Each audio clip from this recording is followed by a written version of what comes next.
And there you have it, the little promo video telling you that the Virtual Alexandria Academy is officially open. More information on the show notes, and I shall explain more too.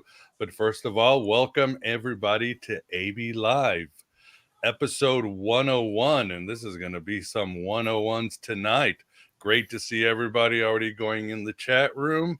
And just remember, we are not the final authority on anything, but hope to be an endless possibility for everything.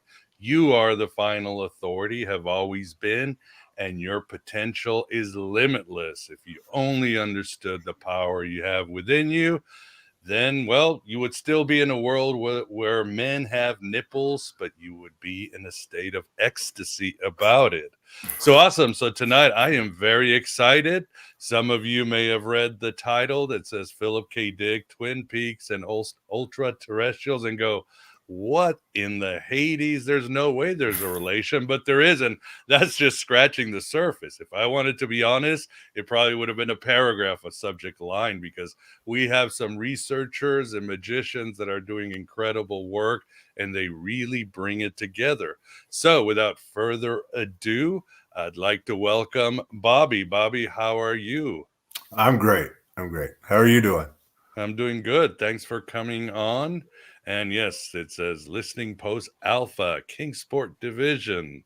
So just in case you guys know, that is Bobby. And with us too, we are very excited to have as well Groucho Trout. Groucho, how are you?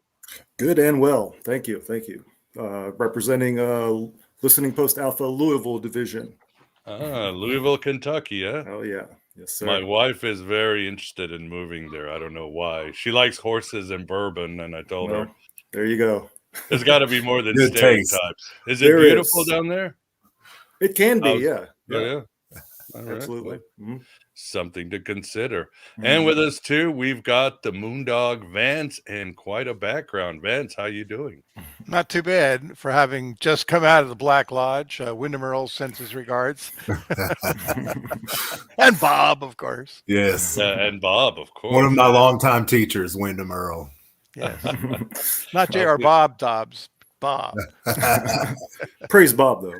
All Yes, Bob's praise good. Yeah. Praise Bob. All Bobs are good, one way or another. Well, awesome. Yeah, I see. As always, I see you in the chat room. Good to see everybody there. If you have any questions later on, all caps, question marks, yada yada yada, super chats, we will do our best to get to you. But first, why don't we talk about our guests? And well, tell us, Bobby, what is Listening Post Alpha? Listening Post Alpha, we get the name from the top secret building in which Major Briggs did his work for Twin Peaks. This is where he tried to pick up vibrations and messages from what's known as the White Lodge. But it turns out that he was picking up a lot more than that. And we'll get into that later. But yeah, so we pick up the project where they left off.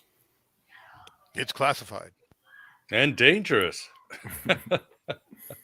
But anything you want to add to that, Groucho? And you guys have chapters or different members in different parts of the world? How does it work?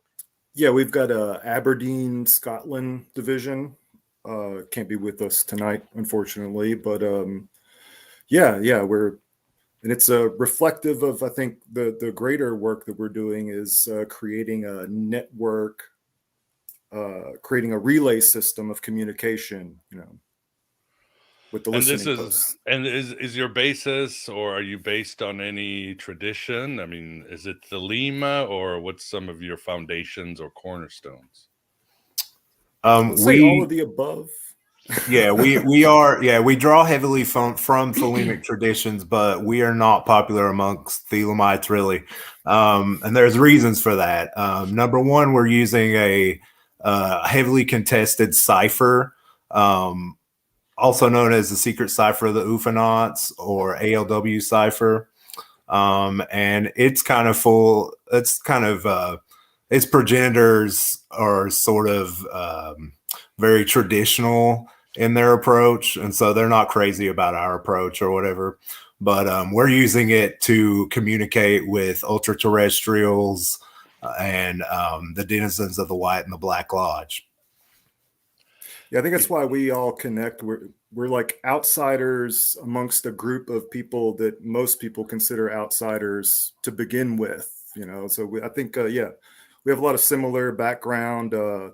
Michael Berto, the Voodoo Gnostic tradition, and sci-fi, quote unquote fiction.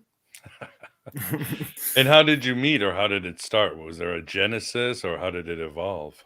I think it was on Facebook, wasn't it, when we first hooked up?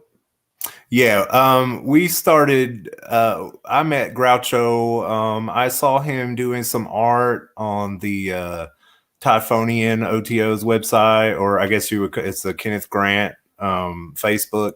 And I thought it was really amazing. I invited him to the ALW Cipher group that I have on Facebook.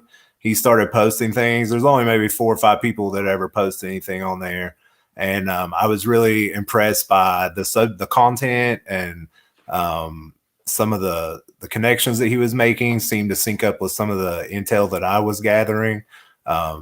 And then he was also interested in, I think actually maybe he already had a spirit box, and that's the other tool that we use. So we use I use a PSB7 spirit box. I think you use a PSB11, right? Yeah. Mm-hmm. Yeah. And so we were both already kind of combining those two things, those two techniques. And so we decided to kind of go from there. And it was kind of my idea, like, I had received some spirit communication that basically told me that I was carrying on the work of Major Briggs and Dale Cooper, and that I should work to restart this project in this reality. And to Yeah, be fair, that's just to awesome. clarify, I did have the spirit box, but it wasn't until I hooked up with Bobby and the LPA when it became obvious that there were a lot of potent results coming from combining the spirit box with like a traditional ceremonial ritual magical context. And ever since I started doing that, I was like, I'm totally on board with these guys. So Wow, yeah, you guys are proving that Facebook is worth something, and right. technology doesn't have to doom us. And Well, yeah, like I mean, I live there's in a a pretty rural. I live in a pretty rural area.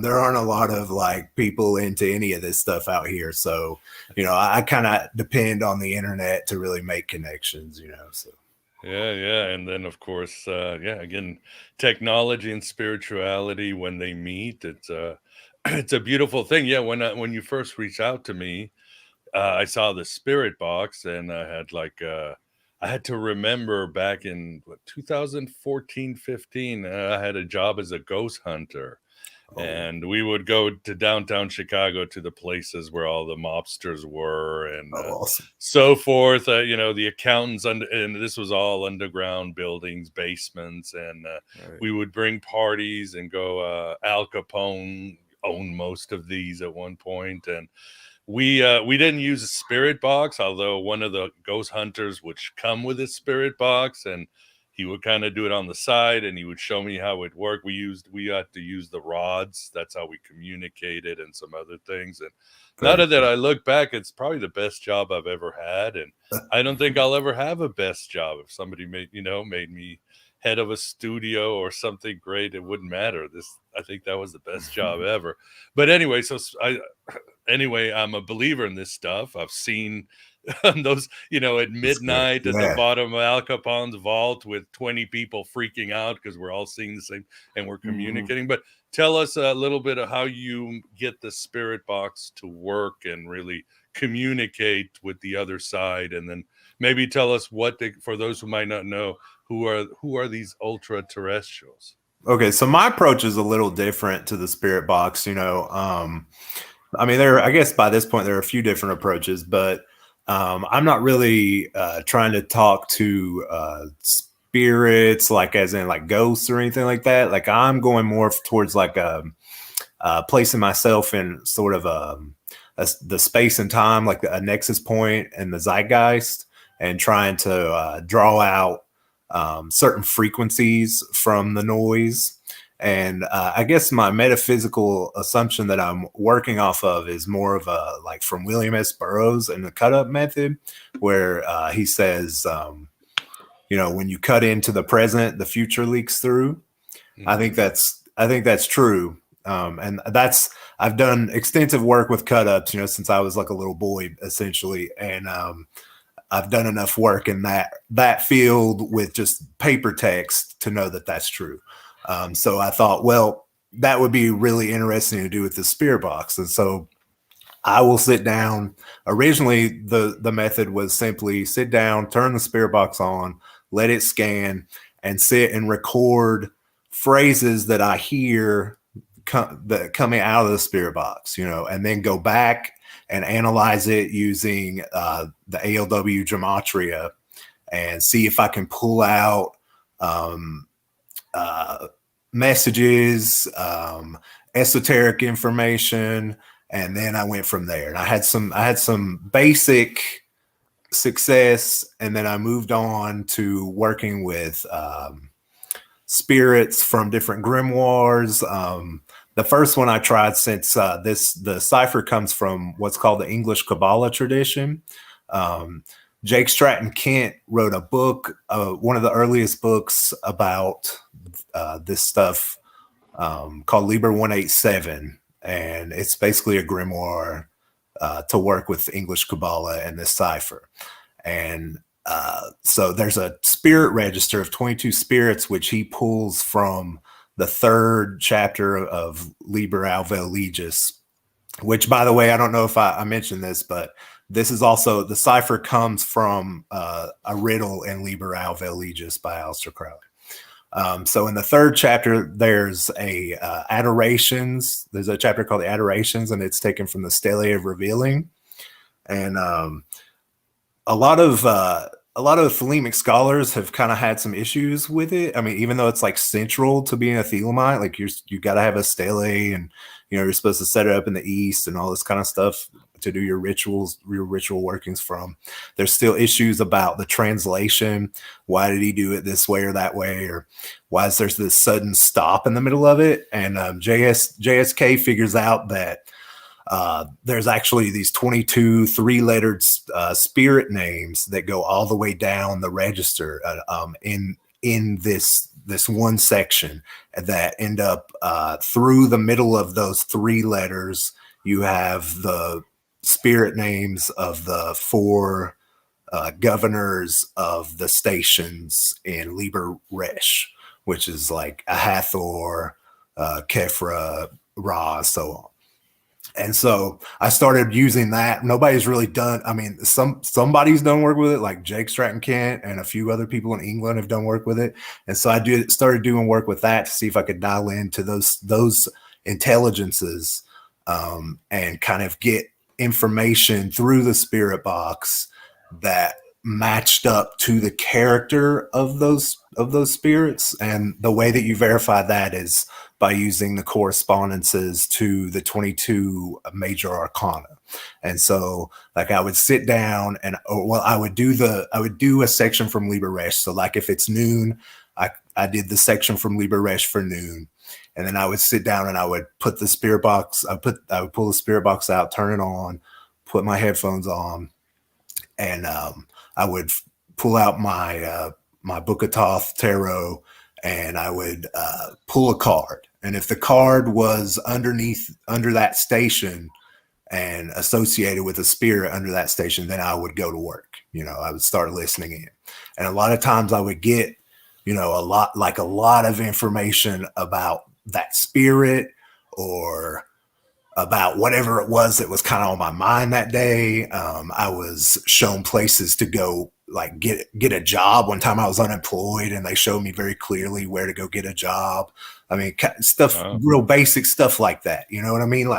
And so it was, first I learned that, it works in a very basic way. Then I learned, it works with spirit registers, and it has, pragmatic implications.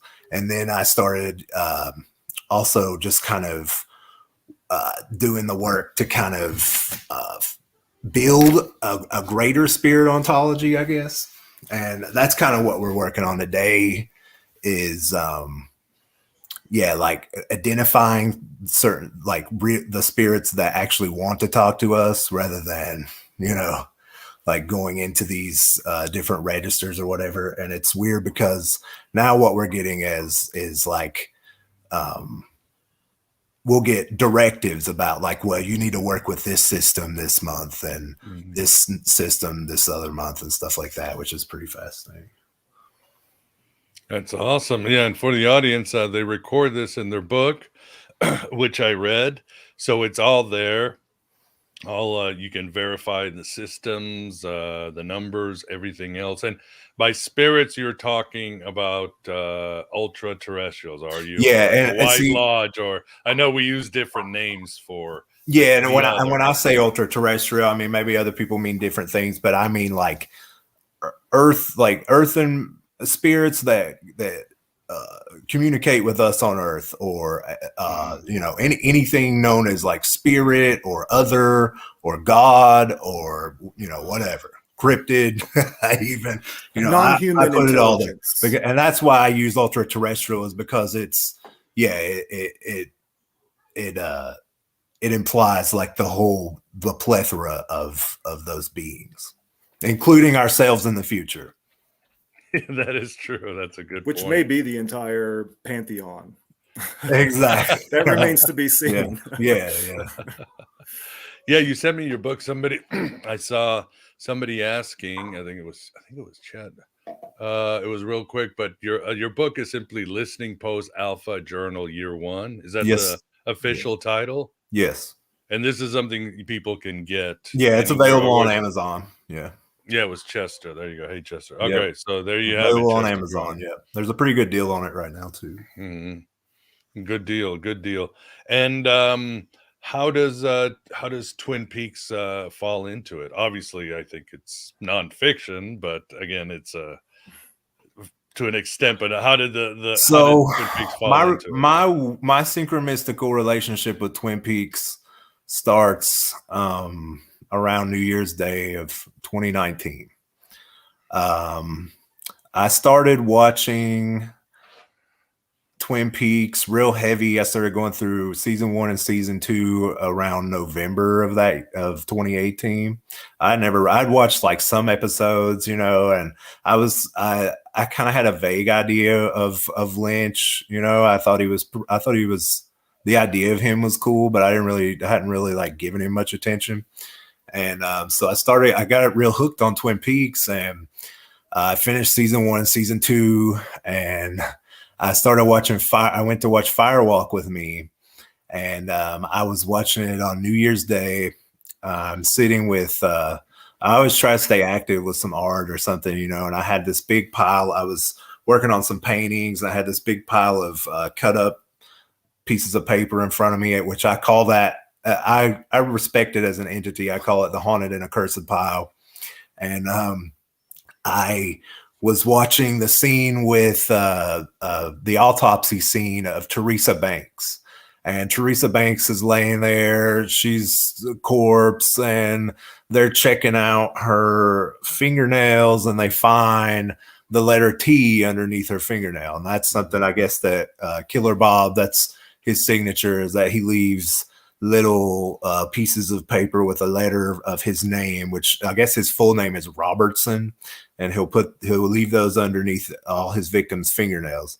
So they find a letter T, and they pull it up, and I looked down, and I'm like, well, I got all this paper in front of me, and I just pull the first little piece that I've got, and it says "See myself." And I thought, wow, that's interesting, because I have like kind of this corpse of information, this autopsy of words and information laying in front of me, and so I could see the sort of the metaphor at play or whatever, and then I looked it up by the secret cipher, because I've been doing a little bit of work with it, but I wasn't that impressed with it, honestly, at first. I've been looking for an English gematria that kind of hit as hard as the Hebrew, and I didn't know as much. I didn't know enough Hebrew for it to really resonate with me a lot. So I was kind of struggling in my practice at the time. And I went and looked up the phrase "see myself" and waited with Teresa Banks, and well, they were equal to each other. They both equaled 141, and 141, it just so happened, also equaled the corpse. And if you look at it Masonically, later I realized that, well, it also equals Hiram Abiff, and Hiram Abiff is also, there's the degree where he's a corpse. They all gather around him. He's dead, and then you as the initiate, I guess, are raised up. I'm not sure. I'm not a Mason, but that you're raised up, and then you're given a secret cipher by the Masons. And so I felt like this was an initiatory experience that I'm receiving just right where I am. I didn't have to go anywhere for it. I just kind of, and it also reminded me instantly of sort of David Lynch's philosophy about transcendental meditation and using it for fishing for ideas, where it's like you go deep, deep, deep, and you kind of forget about your intent, you know what I mean, and where you are and what you're doing and what you want out of your practice. And then all of a sudden, like a fish, it starts to bite. And then, at that point I was like, man, I've got a big one, I've got a big one. And this thing starts following me around. Basically, one day I'm at work, a couple of days later, I had watched, so after that, I was like, well, I got to watch everything David Lynch did. I watch Blue Velvet. I'd never seen it, and God, how I went that long without watching Blue Velvet was I just don't know. But it was like it wasn't the right time. It was like it had to come to me at a time when I was ready to really receive it how it was supposed to be received. And so one of the first scenes in Blue Velvet is Jeffrey Beaumont walking around in his suburban town, and he finds an ear. And what was funny too is I had just come back from college, and I was, kind of rudderless to a degree, and looking for something to do, And so he finds this ear out in the field, and it takes him on this whole sort of Cleopathic journey to the dark side of his town. And then a few days later, I'm at work, and I have this friend who or a coworker and a friend, and his girlfriend was working for Kingsport Times News, delivering newspapers. And she only worked for him for like maybe 3 or 4 days, which is also, you know what I mean? It's like she brings the newspaper in, and she's trying to make some extra money off these extra newspapers. She leaves them, she puts aside like 50 cents or whatever. And I look at the newspaper, and there's this headline that says "Ear Apparent." And I can't remember what the story was about actually, but I was just like, that made so much sense to me, on a synchromystical level. And then on the same page, there's a headline that says something about Meals on Wheels. And, there's this whole thing about Laura Palmer she does volunteer work for Meals on Wheels, kind of like as a cover. And, one of the big clues in the show is they hand somebody gets a note that says, check into the Meals on Wheels, and just stuff like that just kept happening, and when I saw those headlines, I look up at a fast food sign next to me, and it says, keep a diary. So that's what I've been doing ever since. The universe has been speaking, and you've been listening. And that's I started, awesome. Deconstructing Twin Peaks using that cipher, and it's a gift that just keeps giving, and it's always really basic, easy stuff that you don't even have to really explain. Like, for instance, like Garmon Bozia by the cipher equals Mike and Bob, just real simple stuff, Awesome. That's great. Well, I guess, what do you think, Vance? Is this making sense about what they're doing, their mediumship, or does the audience have a question? I didn't see many questions. People are talking about it. It's interesting. I've never heard of this type of approach before, kind of crossing the worlds, between the worlds, right? What's that poem from Twin Peaks? The wizard calls out, etc. Fire walk with me. Yep. Yeah, that's one of the themes too, is that we've been working on, is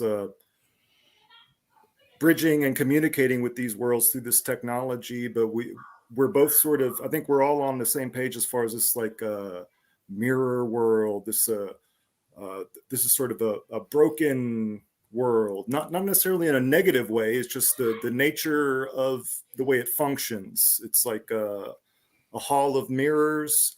And, if we talk about communicating with intelligences like beyond, like a Kabbalistic, the abyss, there's a surface reflection, and Choronzon is the disperser, and it's like a prism where the supernal light comes through, and it breaks up, and we're picking up on all these different pieces and trying to put it together in a way, right?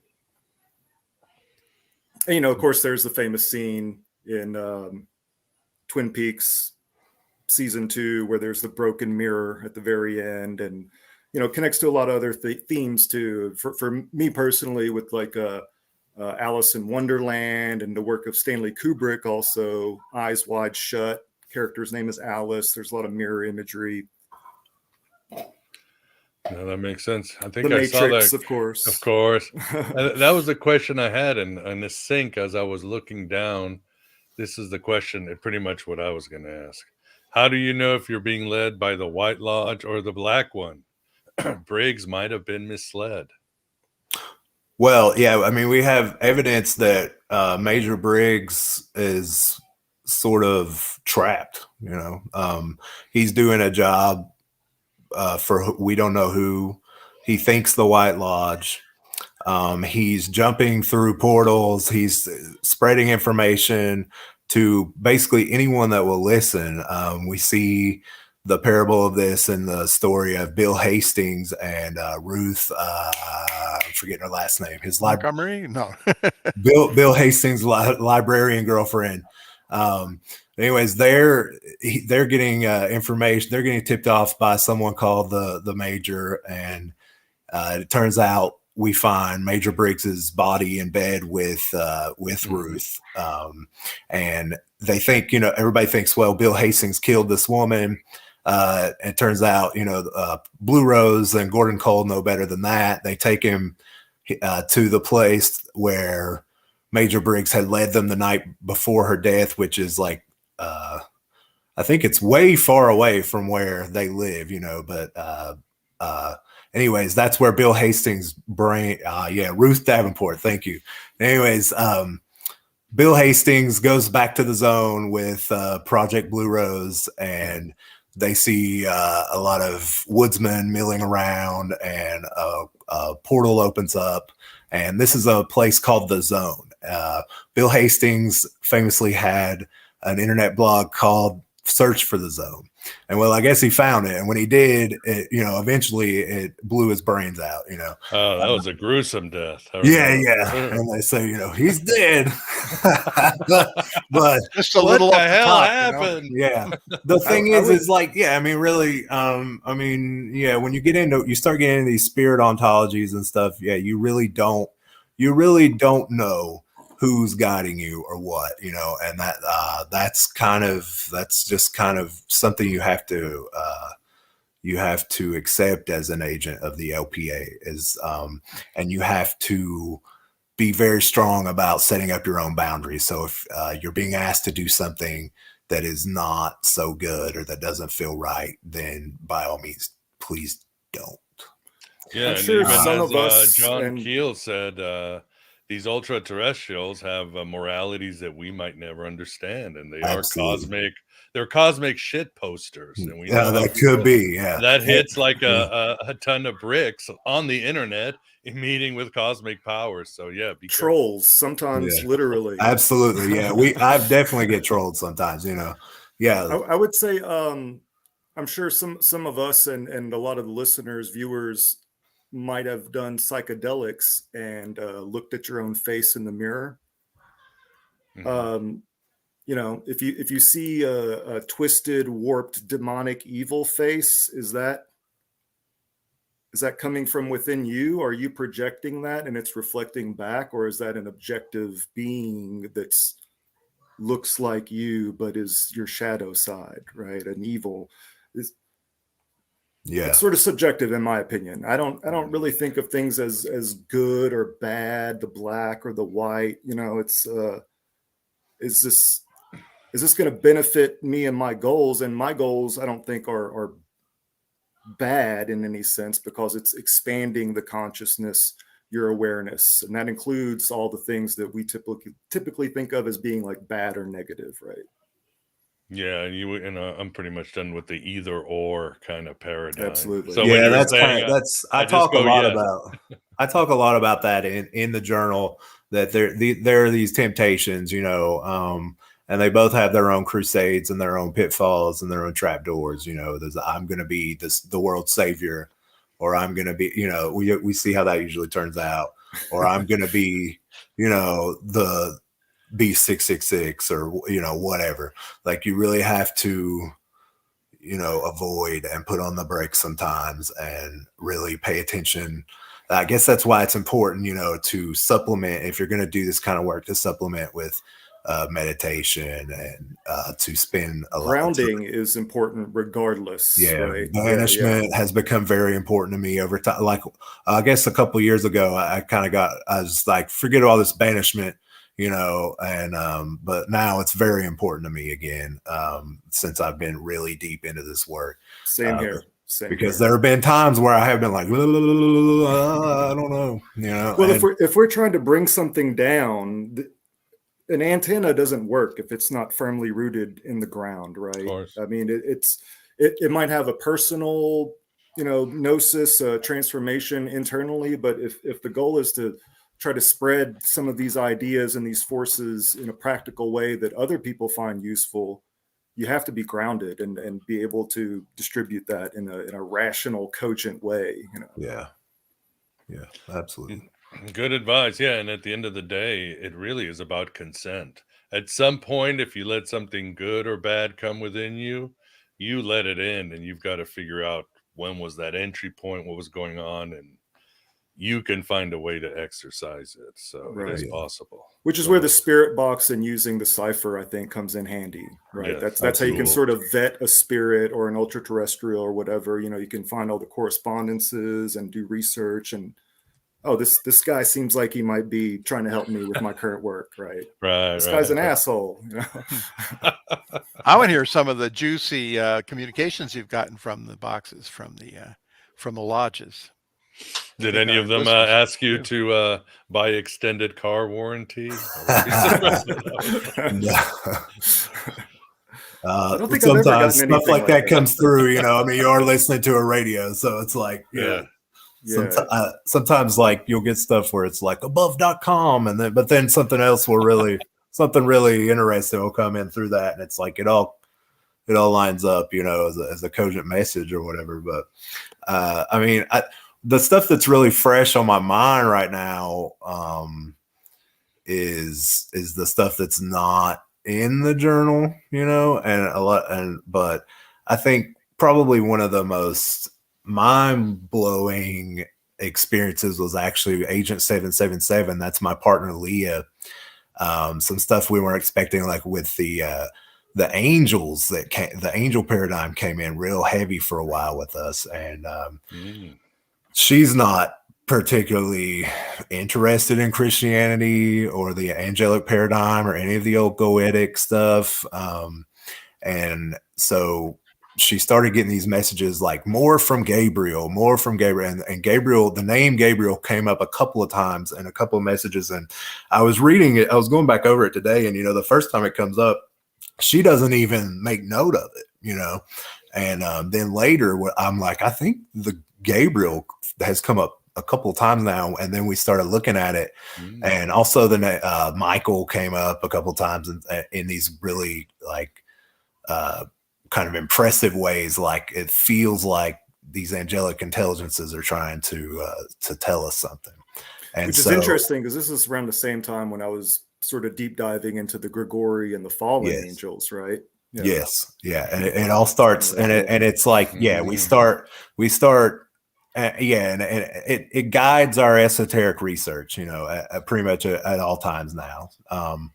And so she makes, we study the angel Gabriel's correspondences a little bit.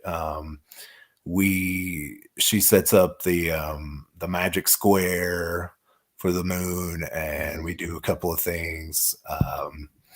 And she has a real low key experience, and it gives her some intel about a trip that she was going to make back to her home, and basically told her a way to deal with some people in order for that trip to be harmonious. And well, it worked, and it felt more though like a lesson about camouflage, and so it made me really wonder, well, is this Angel Gabriel or is this just like, I don't know. These spirit ontologies get messy again, and then we went and did it another time, and I used the conjuration from an old grimoire, and well, it worked wonderfully. There were all kinds of weird things that happened like afterwards.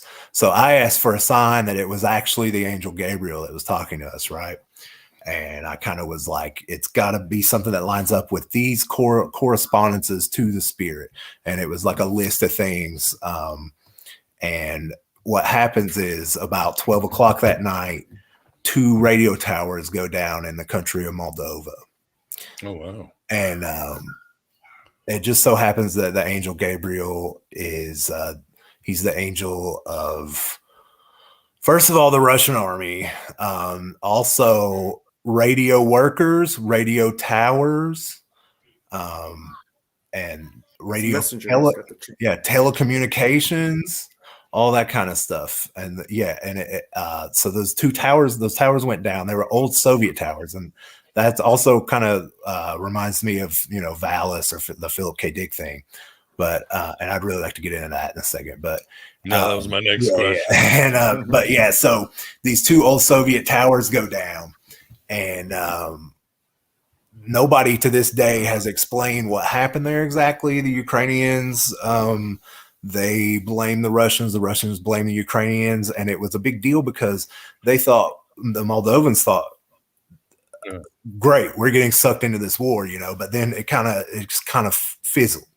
And because nobody could figure it out, no harm done, I guess, and to make things even stranger, a day later, somebody who had been following me for quite a while that was from Moldova, I had no clue, and I hadn't mentioned this publicly or anything, messages me and is like, man, I'd really like to get that book of numbers. I don't have the money and I'm afraid war's about to break out, but can you please send me that book of numbers? It has some stuff in there that I'm really interested in. So I obliged and sent it. Gabriel's also the saint of the mail system as well. So, and that all worked out good. Saint. Demon, demon of the mail system. Right, yeah, right. Yeah. And this is also something, and I'm glad you said that because, I was like, yeah, this is an amazing sign. This is this is very convincing, but also like, do I want war to break out over the request of a sign? Is this, and it made me really feel like, what are the ethics at play here? Where does, the right and wrong thing came in again? Like what is it exactly that I'm dealing with here? And what power these beings have, and so this is it's not a game, but for them, it seems like it kind of is like, and it's like, in that movie, was it Interstellar, where the guy is on the other side of the singularity and he's like pushing the books. I mean, it was like that. That's how I envisioned it. You know what I mean? It's like this intelligence has that kind of power where if you ask for a sign, it can show you. It can really show you, Fascinating. All right, well, let us speak of our mutual Lord and Savior, Saint Philip K. Dick. How does he play into all of this? Well, recently, it was summer of this year, actually, not too far from the Serpent Mound in Ohio, went up there on the summer solstice. And this is just one example of how PKD's energy is influencing all this work. Got off track a little bit on the way back home, and actually on the way up there we passed up De La Palma Road, right? And Philip K. Dick talks about the palm tree garden, which is sort of like this mirror paradise world to the Black Iron Prison. So notice that, right? And then also went through a little neighborhood on the way up there, and someone had an inflatable palm tree in their front yard, right? Oh, wow. So then on our way back home, we got kind of turned around, and we ended up on De La Palma Road. I don't have the correspondences there. There's numerology. The gematria, bears it out. It's in the book, but for some reason, when I got home a couple days later, I've got it written here. Is that where you talk about 205 Black Goddess or Sebek and the Palm Tree Garden? Is that? Yeah, that's getting into a whole nother. Oh, okay, yeah, because I wrote down. Well, let me Zebra, Radio Free Outlet. Right, you guys got it all. But real quick, I just want to say that there's, and this ties into the whole idea of like the the empire never ended, that we still live in 70 AD, and that there's these like timelines sort of layered on top of each other. For some reason, when I got home, I looked up a map, and the lay of the land is oddly similar to a bend in the River Nile right across from Cairo. There's a bridge on the same spot. Right across the bridge across the Nile, there's a police station. There's a police station across the bridge of this river that De La Palma Road crosses over. And what is it? It's like the double E Cafe is across the bridge in Ohio near the Serpent Mound. And of course, that references the Double R Diner from Twin Peaks, right? Of course. Yeah, that's some fascinating intel, Groucho. right. Yeah, I guess the way I introduced it in the journal is, you know, I was doing some work with the Typhonian tradition, running because I've always been pretty obsessed with Kenneth Grant, in one way or the other. It's like, even though I don't understand what the hell he's on about a lot of the times, I still love it. You know, I don't think he did it's a lot just, of times. you know, yeah, I love him too. A lot of it fan, is, clearly. I mean, a lot of what Grant's doing is just kind of getting you in a Gnostic, in a frame Absolutely. of mind, you know. But yeah, so I was taking note of this 7-year cycle that's associated with this symbolism of the palm tree and the egg that shows up all through Thelema, through Thelemic revelatory or like prophetic history, right? And it starts with some visions that Crowley had, or his mediums had, and it cross sections with the reception of Liberal, and it goes on to like Frater Rashad's reception of his visions, and then it lands in the Summer of Love, 1967, where you get two majorly important albums by the Beatles. The first one, Sgt. Pepper's Lonely Hearts Club, which has Aleister Crowley on the cover and also has a palm tree. Now, this is something I learned today, is that palm tree actually covered up the likeness of this guy. I can't remember his last name, but I took note that his first name was Leo.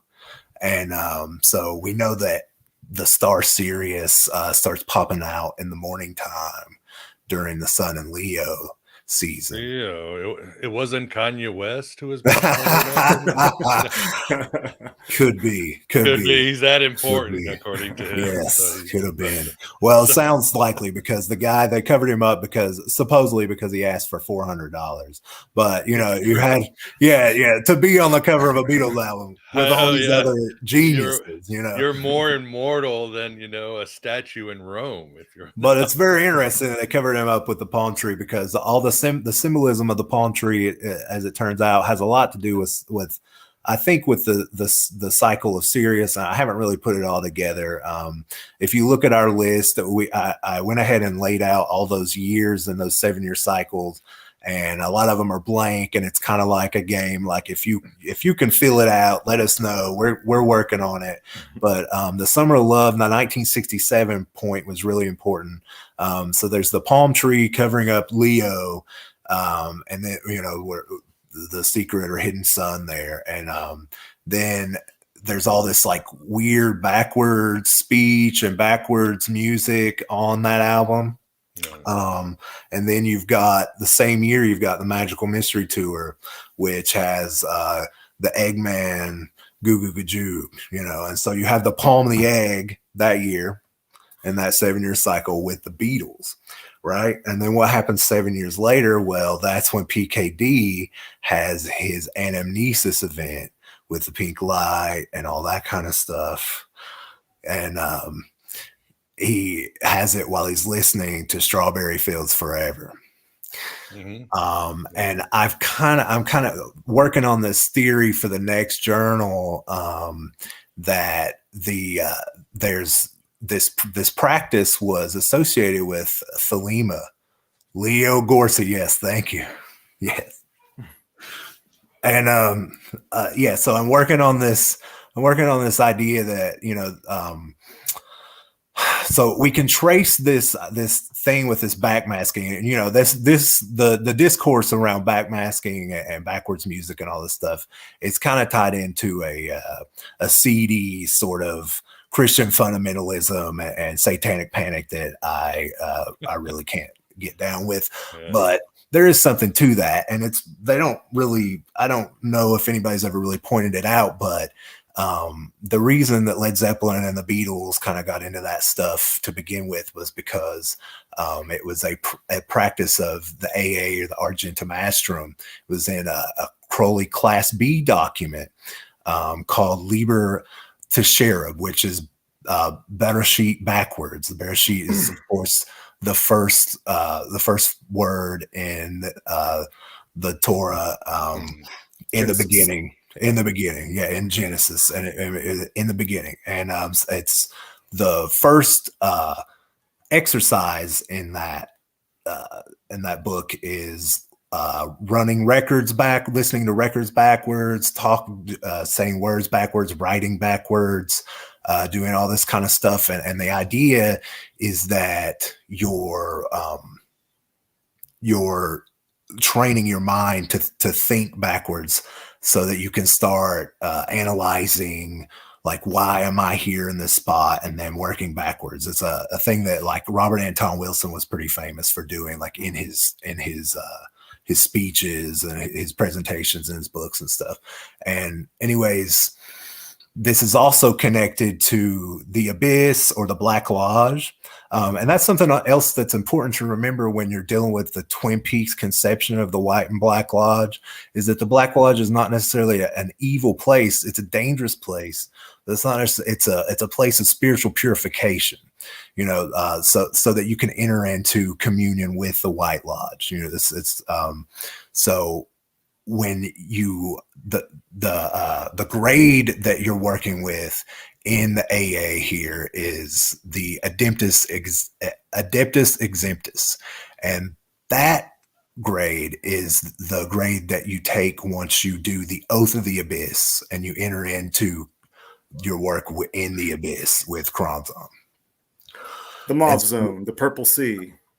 Yeah, yeah. And so what happens there is, you're doing this work towards spiritual transformation, and Crowley's idea is that you have to go back into past lives and all this stuff and really fully examine your karma before you can step into the White Lodge, safely. It's more dangerous to try to step into the White Lodge without doing this work than not. And so my idea is kind of that with these techniques being proliferated into pop culture and being picked up by the bands that were so huge, like the Beatles, Led Zeppelin, and that was sort of projected into the airwaves, that the airwaves were actually enchanted by these techniques. And what we've done, where we are as a culture, is we're in this abyss now. We're being prepared by these sort of techniques so that we can get to the other side, and something that's important about PKD's anamnesis and his idea of like how these transmissions came to him, and something that was very bothersome to him, is that they would come to him through people that weren't necessarily good people, and it didn't make him a better person. It kind of put him at odds with the people that he loved and the life that he wanted to live, and kind of broke him down as a person. And it was all very confusing. It's similar, I think, to like Lovecraft, is when you're just like an open channel and you have no context for like what's happening. Yeah. Right? And he struggled 9,000 pages and several published works, right. And the exegesis was right, like 9,000 published works, really. Yeah. And this is, and he bumps up against it sometimes, but he never, he never really, he didn't understand where he was at, I think was his main problem there that broke him down. But yeah, I think that where we are, we've been plunged into this experience now, with the Abyss. We are in the Black Lodge, we're all in the Black Lodge together. Maybe bring it back to a little more of a practical level. I just now literally made this connection. Before we hooked up with the Listening Post Alpha, I had a small group I was working with here in Louisville, and we had been doing some work for about a year, and we were formulating mantras of intention by simply just reversing the statement. It's like, we want more discipline, or whatever the intention was, we would just write it out and speak it backwards. And for me, that culminated at the end of the year. It was like a super blood wolf moon or something like that, like in January after the year, with whether you want to believe it or not, the physical manifestation of a ultra-terrestrial being showed up in, my girlfriend at that time. She was the one that woke me up in the middle of the night, and she doesn't remember it, but I remember seeing this little fella, So yeah. Wow, that's amazing. Yeah, well said, guys. Yeah, and of course, speaking of Philip K. Dick, and this is from your book, and I'm just going to read it because it gives context too. Philip K. Dick also experienced messages on the radio accompanied by strange synchronistic occurrences associated with an ultra-terrestrial being named Valis. In Dick's book, Radio Free Albemuth, a neo-fascist president takes over the United States, and an intergalactic or possibly transdimensional resistance group sends messages through the airwaves to the protagonist. Quote, the president's paranoia and opportunism led to the establishment of a real resistance movement that is organized through narrow beam radio transmissions from a mysterious alien near Earth satellite by super intelligent extraterrestrial but less than omnipotent being or network named Valis. There you go. So that's how Phil ties into your work and the whole communicating these tools. Yeah, and by the cipher, FAP equals 45. Trump was, of course, the 45th president. Also, Valis equals 41, which equals PKD. It also equals a bunch of other cool stuff like THC and Pan, and a special magical word, Luma, that is very important to us. So yeah, it's it's really, Philip K. Dick has been important to me for a long time, and I've always felt like a deeper connection to his work. Not like as soon as it's like when I heard his name, it's like like when you like love at first sight or something. It's like I knew him. I knew who he was. I knew where this was going to take me. And I think, I think we're kind of in the way that we're living sort of in a Twin Peaks sort of bubble. There's all this PKD stuff is also leaks through very heavily, and it's more important than we have been able to suss out this point, but we're working on it. It's really starting to come to us. Yes, indeed. There's that one scene of Valis that makes me laugh. Every time I go back, I find something new. But that's a scene where the guy, his cat's dead. So he goes to God and he's like, he just shows him the cat, like, and the God's like, well, it's a circle of life and destiny and kindness and all that. So then he goes and he takes the cat to Sophia. The Gnostic Sophia has been incarnated on Earth as a girl. And she goes, well, maybe your cat was stupid. And the guy's like, aha, that's Gnosis. And he goes, see, God, you created this world. You were right. You just made the cat stupid and you screwed things up. So that was his moment of Gnosis, but it's hilarious. And it should be mentioned, too, most people think that the part with the fish is the pink beam part, but those were silver rays. It's actually, like you said, the Strawberry Fields ritual, or when he was playing it, that's when he saw the pink beams. Yeah, it's interesting too. I don't know if Philip K. Dick ever saw the video for Strawberry Fields, but I mean that whole video, they're beaming like a reddish pinkish light from the top of a tree, and the whole video is them like going up the tree backwards, like yeah. And then they sort of, I didn't notice this until today when I was watching it, they kind of cover this big piano and all this like splatter paint. And that's kind of where our Temple of Babylon Kronzon, that's kind of where what we come from, is this big splatter paint project that me and my partner had together, And so I feel like all these things are connected somehow. I'm just not totally sure how, but yeah, it's it's pretty interesting to say the least. Yeah. What about you, Vance? Anything being beamed down from the audience or Valis to you? Oh yeah, let's see. Yeah, I'm so busy watching everybody and gathering the questions that my Valus antennas aren't working tonight. But I think we had a Gabriel bot in there, right? A porn bot. oh yeah, he's gone. Or It's it's gone. She's gone. Yep. Let's see. Some of the stuff is from a while ago. Did you guys ever come into contact with the same beings as Dee and Kelly? Did way back when, many years Well, ago? Gabriel makes quite the appearance in the work of Dee and Kelly, and he says something that I found really interesting. I'm working on a essay right now called the Lam Al Hadi Sankaya, and it's basically about this sort of like this sifting through different systems of spirit tech and gematria to sort of find the right way to tune into these spirits, but yeah, Gabriel is all through there, and he's hard to deal with, and I think he's one of the most fearsome angels, and he's definitely he makes it clear to them that he's using them to project messages into the future. He's not interested. He's trying to talk to people in the future. He's not and what he's giving them is technology for even for us to kind of decipher. Is Gabriel tied in with Hermes, you think? Because they're both creatures of communications.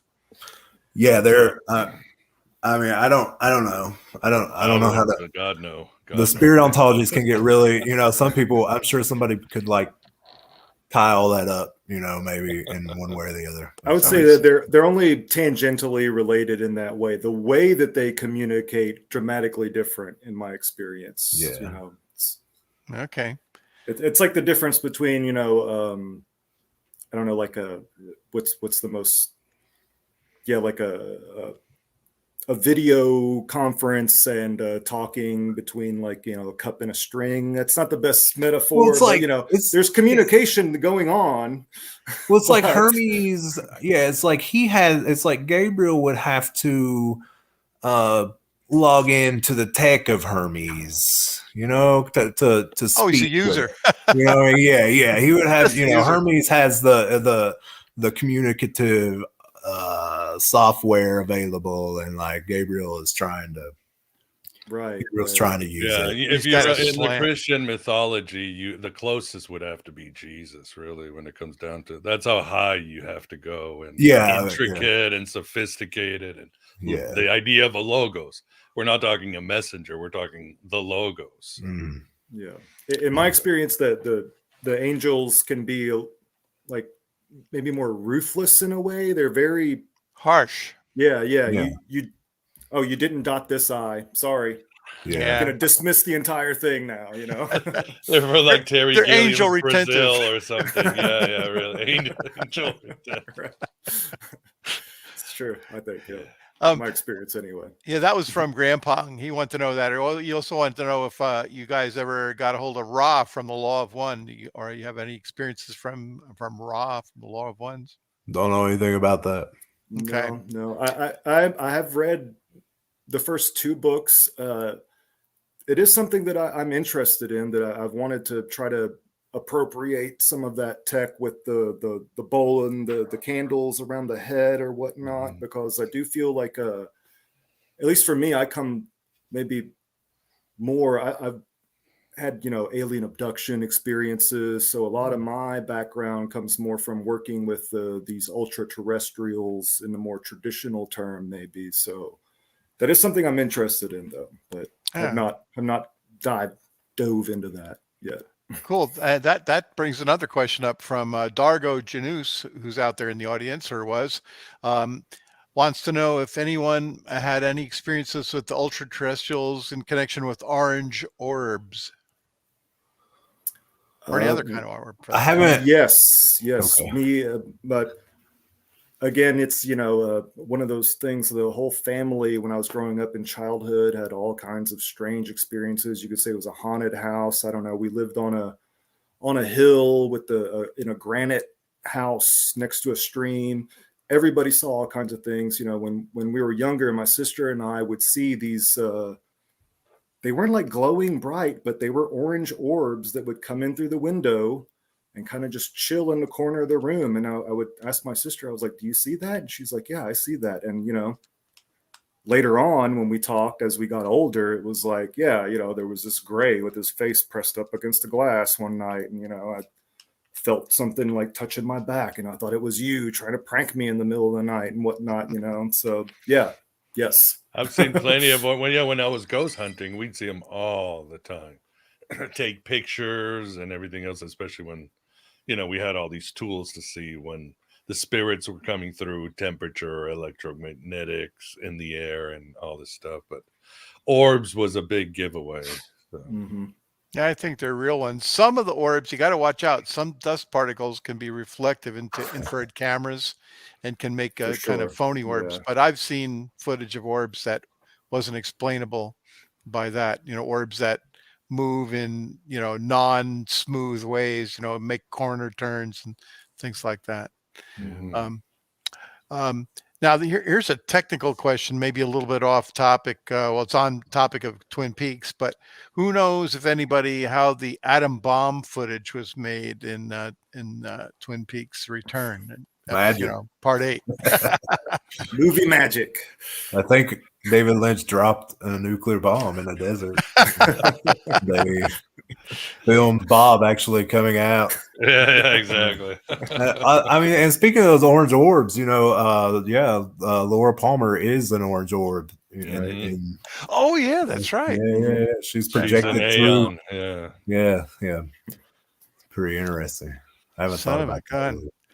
And then this is an old question from the beginning of the show. CJ Star Monkey wanted to know if you guys think Aleister Crowley was responsible for the sinking of the Titanic.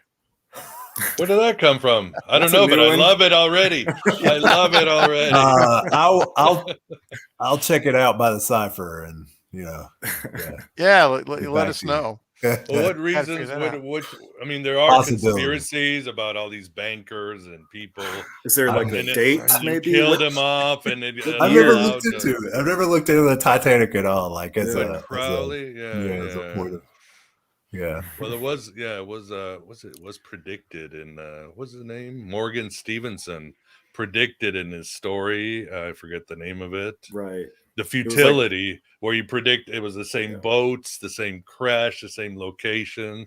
So he predicted it about 10, 20 years before the Titanic. The wreck of the Titan. It was even called it the Titan. Yeah, I was going to say it was like the Gigantic or something. I mean, it was so close to it. It couldn't have. Something was up, but I don't know why what dog in the fight would Crowley have with that boat? Right.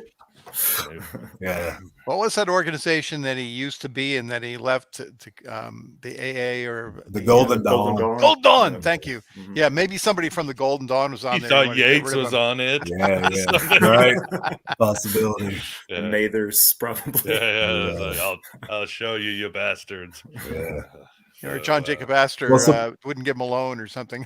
Yeah, supposedly like Jack Parsons stopped L. Ron Hubbard in his tracks when he was trying to take off on in his boat with his wife or whatever, and $10,000. He called up Demon Bartzabel and did Mars invocation.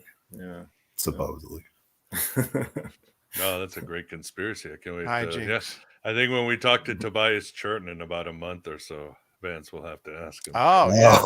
He's coming out with his book. No, what is it? I think it's Crowley in France, I think. I forget. It's one of those, oh boy, Crowley somewhere. But very exciting. So that should be a good one. Awesome. Well, you guys sent a slide, so I wanted to give the audience some visuals, good questions, good conversation, good everything. But it'll be some repetitions, but there's some very cool art, and you'll get some good visuals on what exactly these guys are doing. Let's see. I think I got to do this. All right. Whoa. That's the one I wasn't going to show everybody. Of course, that's the first one that pops up. All right. So listing post alpha. I hope everybody can see it. But I'll read it for those of you who will be listening in audio in a day or so. There's according to Mark Frost's Secret History of Twin Peaks, Douglas Milford is the first master of the tower at the Twin Peaks listening post Alpha. Before that, he worked for Project Blue Book and creates extensive files on Jack Parsons and L. Ron Hubbard's Babylon Working. Speak of the devil, we just mentioned that. In the show, Milford dies in the embrace of his spellbinding Scarlet Woman moments after the consummation of their marriage, pictured here. So very cool. And then we've got a picture of Major Briggs, and the caption says, Major Garland Briggs was the last official master of the tower of the LPA Twin Peaks. He now travels between dimensions, manifesting at certain space-time coordinates on a transdimensional grid to give guidance and ask for assistance from internet researchers like Bill Hastings, whose mind is literally blown by his findings. We talked about that. The last trace of Major Briggs's physical body is found in the bed with the head of a librarian, hence our use of the headless ride. All right, we're going to pass this by so YouTube doesn't give us a strike. Whoa, there you go. All right, now we have a picture of our favorite tulpa, and that is Diane, is a time-traveling Scarlet Woman avatar of Babylon. Well, she's a tulpa in one dimension. Yeah. The real thing. Our next slide. And this is the ALW cipher that we use for Gematria. I don't know if you guys want to comment on this or not. Yeah, that's just how the star looks when you divide it by 11. It's pretty beautiful. Awesome. All right, we go to the next slide. And then we've got Blue Velvet. Following visuals for the ear apparent experience. Yes, and there's, of course, where that scene what we spoke about earlier, where he finds the infamous ear. You guys remember? Oh, and by the cipher, I need to mention also that the ear equals Iwas, and Iwas is the original ultra-terrestrial intelligence that's credited with the Liber Alvel Legis, and I think he's essentially the one that set this whole thing in motion. Interesting. You guys ever see Reservoir Dogs when he cuts off his ears and he's speaking? Oh, yeah. I thought of that scene too for some reason. Yeah. All right, slide 8. This is a picture of as you talked about, the autopsy of Teresa Banks. The caption reads, "The Teresa Banks scene was instrumental in the ear apparent experiences as I was sitting and watching it for the first time in front of a pile of cut up pieces of paper. And at the point in the scene where they find a letter T under her fingernail, I pulled a line from the pile that said, see myself, and by the cipher, see myself equals 241, Teresa Banks, the corpse." That's 141. Oh, sorry, I couldn't see it. Only recently did I realize that the surrealists had done cut-up experiments predating Burroughs and Gissin's work by a couple of decades, building something they call the exquisite corpse. All right. This is like spirit cooking. What's the name? Whatever that lady that we Abramovic. Yeah. All right, and then you talked about the newspaper. This is the newspaper, where I pull the term ear apparent from, and you can see the Meals on Wheels beckoning here. Meals on Wheels, by the way, my all-time favorite Jackie Chan movie with this great fight scene between him and Benny the Jet Urquidez. So, oh, really? Wow. That might be ripe for some some analysis. Yeah, for sure. Love Jackie Chan. Hell yeah. Laura, of course, worked at Meals on Wheels, as you said, and a clue from the show was, quote, look into the Meals on Wheels. Indeed. There we go. Yeah. There you go. God, I get emotional just thinking of Twin Peaks, and I want to go rewatch it again. Just right now. Just leave right now. All right. Now we have some Night of the Royal Axe symbolism. Tell us about we didn't get into this at all, really. Yeah, go ahead if you want to.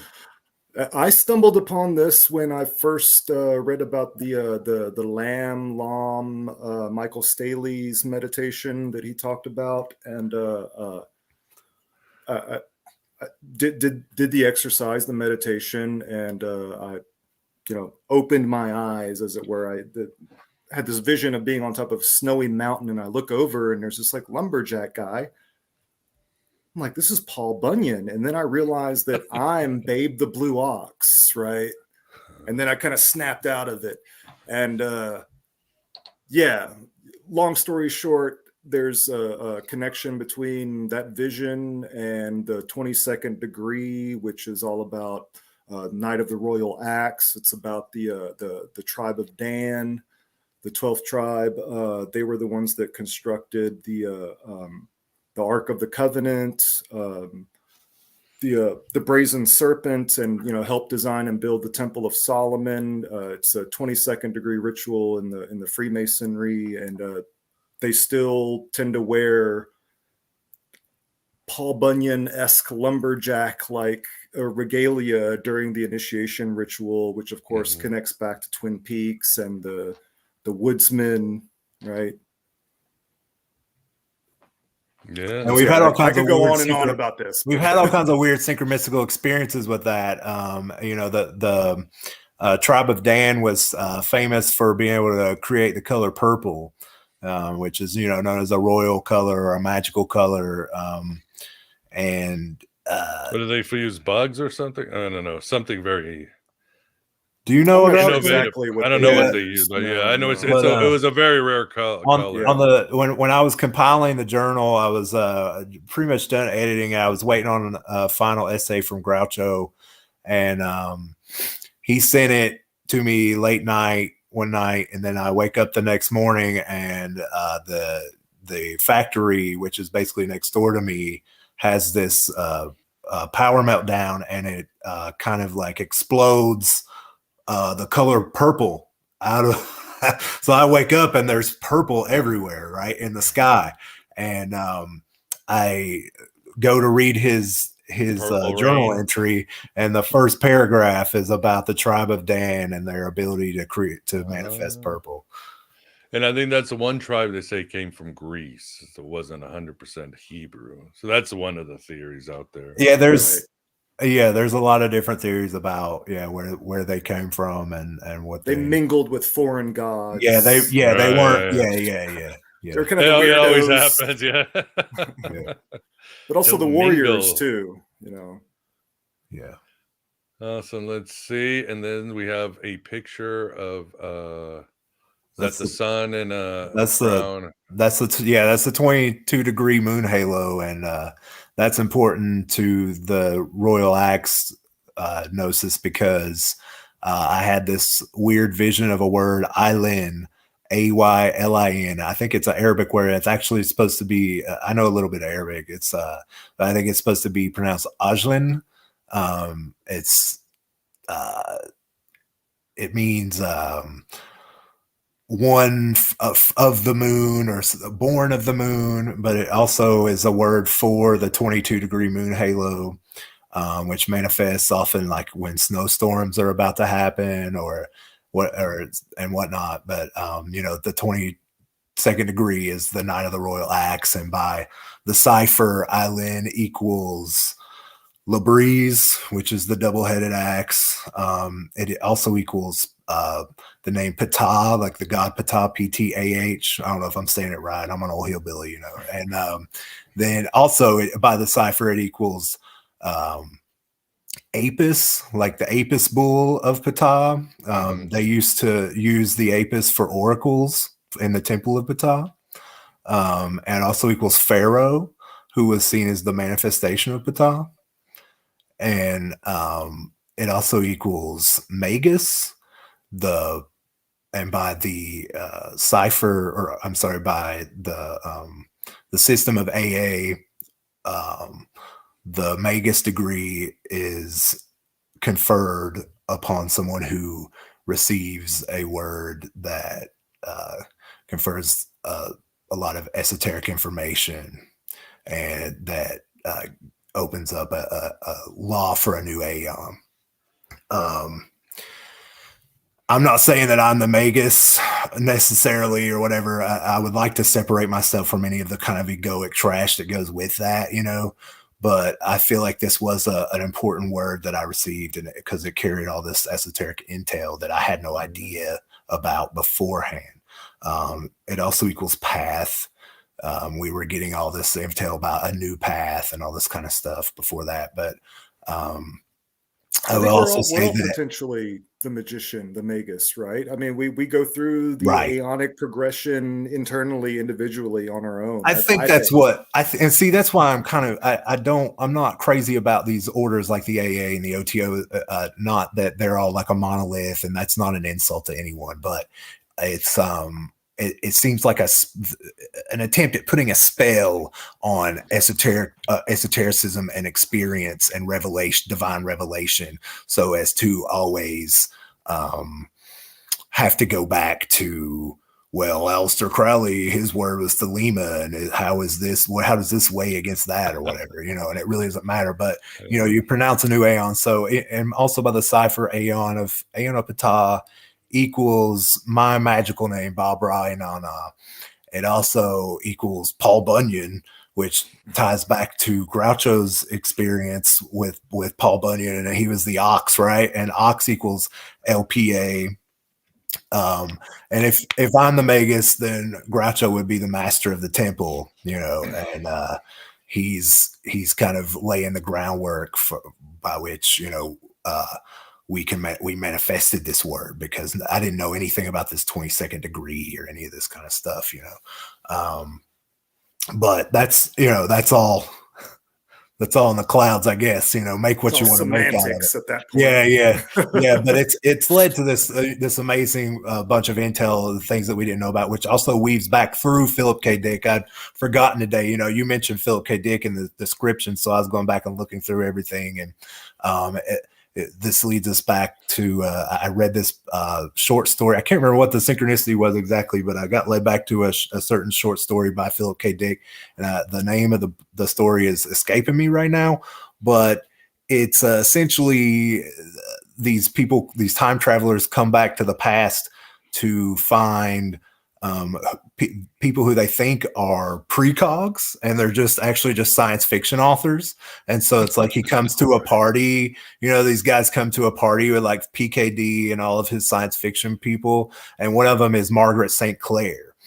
I didn't know anything about Margaret St. Clair, but there was something about, I can't remember, they mentioned something about a Scarlet Woman or something in that and her part, and then I looked her up, and she has a book called The Sign of the Labrise. Is that right, Groucho? Yeah, Sign. And Groucho's read the book. I haven't, but it was, I guess, the Dungeons and Dragons creators were really influenced by The Sign of Labrise or whatever. So there is this sort of, where we work in sort of a live action role playing sort of thing with this, you know what I mean? But it's a little more real than all that, but it's definitely like in the same current, so I find that really fascinating too. It's all kind of in there, congealed in there together through this esoteric download that started with Groucho's dream about something totally absurd, like, it's kind of like almost like a funny symbolism. And then my thing with the Eileen was also right before it is this vision of like this real strong vision of Danny DeVito's Penguin. So make what you want out of that, so, it's all true, even the false things. And sometimes the false things can be more true. Exactly. Yeah. Yeah. All right. Well, let's continue. We've got art by, that's from Leah. Yeah. And this is just some of the art in the book. And yeah, Leah's my partner. She's not into doing these podcasts. They make her a nervous wreck, but she's very supportive, and she does a big, she's probably got 120 or 30 so pages of work in the book. Well, shout out to Leah. If you ever want to come on, don't worry. It's just us having a conversation. That's more from Leah. That's the Taltos. That's the 6-fingered witch that she saw in a dream.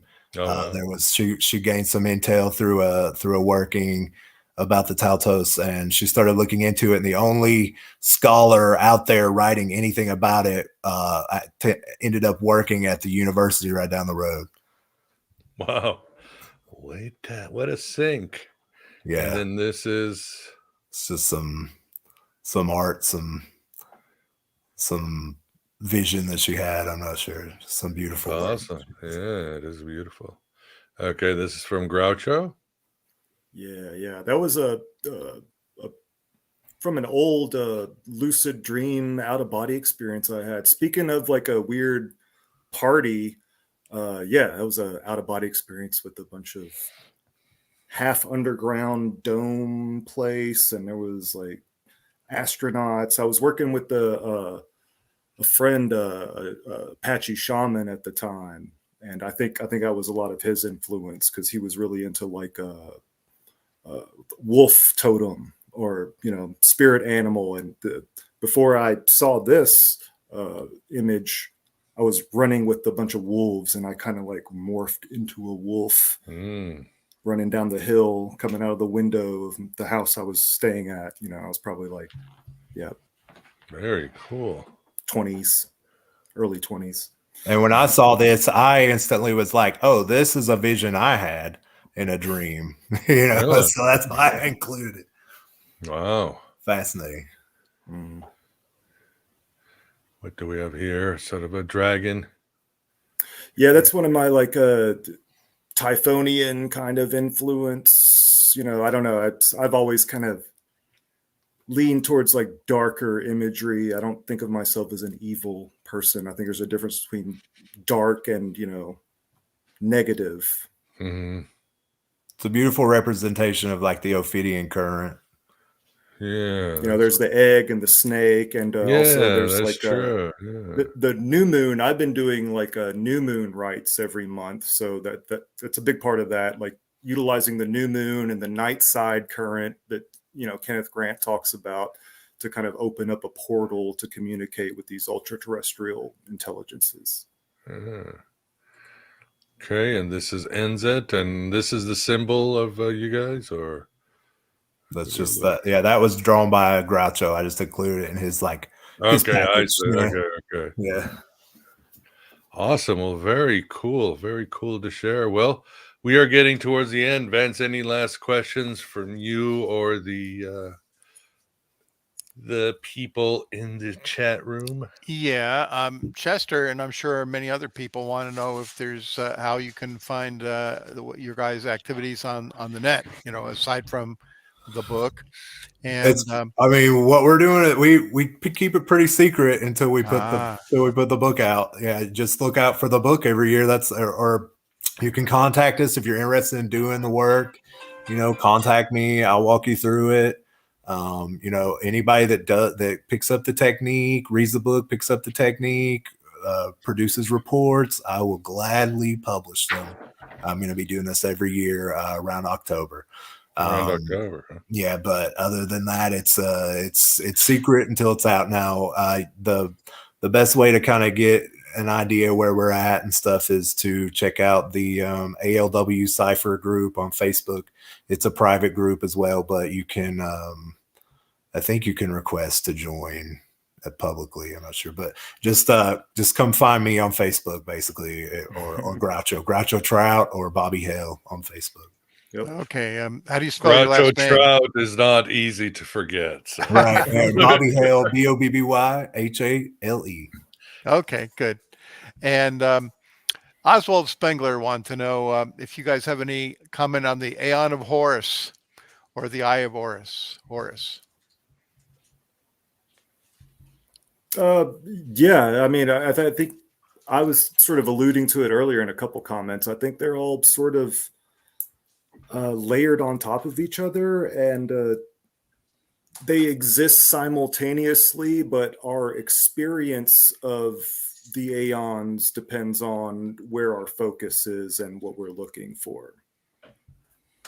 Great. Yeah, and with the Aeon of Ptah, it's like I envision it as a sort of something that comes. It definitely intersects with the Aeon of Horus, the Aeon of Mea. It's kind of like the child, the father child. Ptah comes first, but also now comes last. Excellent. Awesome. Great answer. Well, I think we're at the end. It's been a great conversation. I was so interested in the conversation. I didn't do any advertising or promos or housekeeping, so I don't know what to say. Hopefully, I you take guys. that as the highest honor. Right. Hopefully, you in the audience has a spirit box. No, we got some great shows. Next show is on the spirituality and metaphysics of UFOs and alien visitations. We finally going to do the third show with David Block on the esoteric symbolism of The Shining, and of course Stanley Kubrick. So that's going to be in some great shows coming on occult Bolshevism. Yes, the Bolsheviks. No matter what they tell you, the communists from Stalin to Lenin, these guys were knee deep in magic. Yeah, it makes sense. I mean, they always tell you, well, we're atheists, but no. Yeah, So we got some good stuff on that with Dr. Stephen Flower. So yeah, great guests coming. I think you guys will enjoy it. Again, as you saw from the beginning, the Virtual Alexandria Academy is open. I'll have it on the show notes. The 20% off right now until the end of the year. Again, that'll be there. Don't forget my voiceover availability. Support me, support these gentlemen here, support Van, support all independent media and magicians, because yes, like you guys said, we are in the Black Iron Prison, the Black Lodge. We are on the brink, and it's gonna be purgatory, or it's gonna be built some bridges to the palm tree garden. Yes. Amen, brother. Our So sycamores awesome. need watering. Yeah. So, well, Bobby, thank you very much for coming. Really appreciate Thank you. It's been such an honor. Honor's all ours. And Groucho, thank you very much. Really enjoyed it. Yeah. Same here. Appreciate you guys. Yeah. And as always, Vance, you kept the White Lodge with white glove treatment. Yep. I love our viewers, so got to take care of them. Yes. For you guys in the chat room and for everybody else, you guys are awesome. Again, you don't even know the potential you have. We all have a destiny, a purpose. We just have to listen to the other side and everything will make sense. So thank you very much. And yeah, as I always say, the audio version will be out tomorrow or Saturday. I got World Cup and other things I got to worry about. I got the material world. But as I always say, in the meantime, thank you, and write your own gospel, live your own myth. Good night, everyone. Yep. Good night, Right everybody. on.